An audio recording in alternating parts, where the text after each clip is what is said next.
So this was day 2 of an abject failure of Adam Schiff and his regime of secrecy. This is the 5th time you have interrupted members of Congress, duly elected members of Congress. Mr. Chairman, I have a point of order under Gentlewoman is not recognized. So we know clearly you're going to interrupt us throughout this hearing. Gentlewoman is not recognized.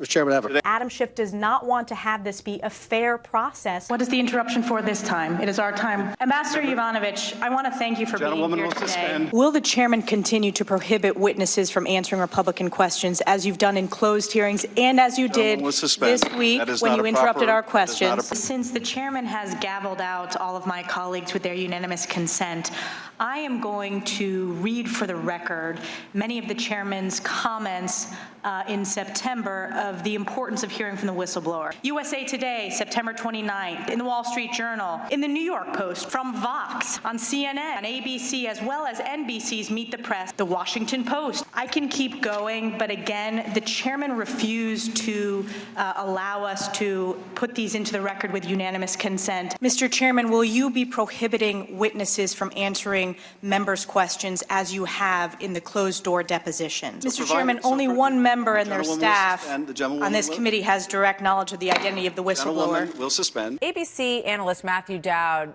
went after you. Well, Matt Dowd, for a second, I had to ask myself, who is that? Talk about the substance, talk about the policy issues. Don't attack the fact that I happen to be a young woman. President Obama's own State Department was so concerned about potential conflicts of interest from Hunter Biden's role at Burisma that they raised it themselves while prepping this wonderful ambassador nominee before her confirmation. In terms of defensive lethal aid, which you were an advocate for, that was not provided by President Obama. It was provided by President Trump.